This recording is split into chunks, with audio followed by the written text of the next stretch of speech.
അബ്രഹാമിൻ്റെ പരീക്ഷ. ബൈബിളിൽ വിശ്വാസത്തിൻ്റെയും അനുസരണത്തിൻ്റെയും ഏറ്റവും ശക്തമായ ഉദാഹരണങ്ങളിൽ ഒന്നാണ് അബ്രഹാമിൻ്റെ പരീക്ഷ.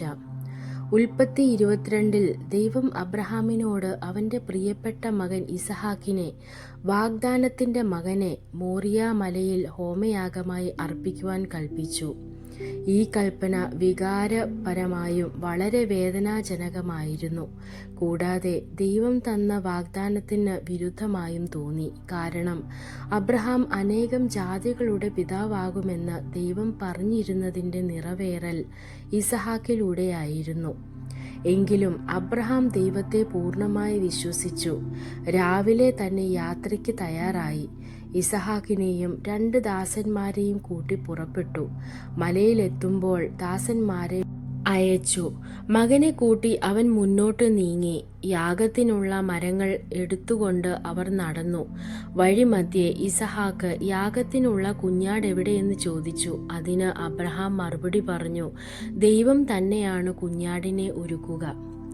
യാഗസ്ഥാനത്ത് എത്തിയപ്പോൾ അബ്രഹാം ബലിപീഠം പണിതു, മരങ്ങൾ ക്രമപ്പെടുത്തി, മകനെ കെട്ടി അതിന്മേൽ കിടത്തുകയും ചെയ്തു.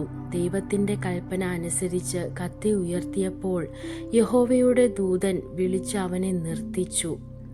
ദൈവം അബ്രഹാമിൻ്റെ ഉറച്ച വിശ്വാസവും അനുസരണവും കണ്ടു. അപ്പോൾ ഇസഹാക്കിന് പകരം കാട്ടിൽ കുടുങ്ങിയ ഒരു ആട്ടുകൊറ്റനെ ദൈവം ഒരുക്കി. ഇത് തെളിയിച്ചത് ദൈവം ഒരിക്കലും ഇസഹാക്കിനെ കൊല്ലാൻ ഉദ്ദേശിച്ചില്ലെന്നതാണ്. പക്ഷേ അബ്രഹാമിൻ്റെ ഹൃദയം ദൈവത്തെക്കാൾ മറ്റൊന്നിൽ ആശ്രയിക്കുന്നുവോ എന്ന് പരീക്ഷിക്കുകയായിരുന്നു. അബ്രഹാമിൻ്റെ വിശ്വാസം ഉറച്ചതായിരുന്നു. അതിനാൽ ദൈവം വീണ്ടും അനുഗ്രഹ വാഗ്ദാനം പുതുക്കി. അബ്രഹാമിൻ്റെ പരീക്ഷ നമ്മെ പഠിപ്പിക്കുന്നത് ദൈവത്തെ പൂർണ്ണമായി വിശ്വസിക്കുക എന്നതാണ്. സത്യമായ വിശ്വാസം. അവൻ്റെ കൽപ്പനകൾ ബുദ്ധിമുട്ടുള്ളതായിരുന്നാലും ദൈവം എല്ലായ്പ്പോഴും ഒരുക്കുന്നതും അനുസരിക്കുന്നവരെ അനുഗ്രഹിക്കുന്നതുമാണ്. വിശ്വാസം ദൈവത്തിൻ്റെ വാഗ്ദാനങ്ങളിൽ വിശ്വസിക്കുന്നതിൽ മാത്രമല്ല, മറിച്ച് അവൻ്റെ ഇഷ്ടത്തിന് പൂർണ്ണമായും കീഴടങ്ങുന്നതിലും ആണ്. ദൈവം നിങ്ങളെ അനുഗ്രഹിക്കട്ടെ.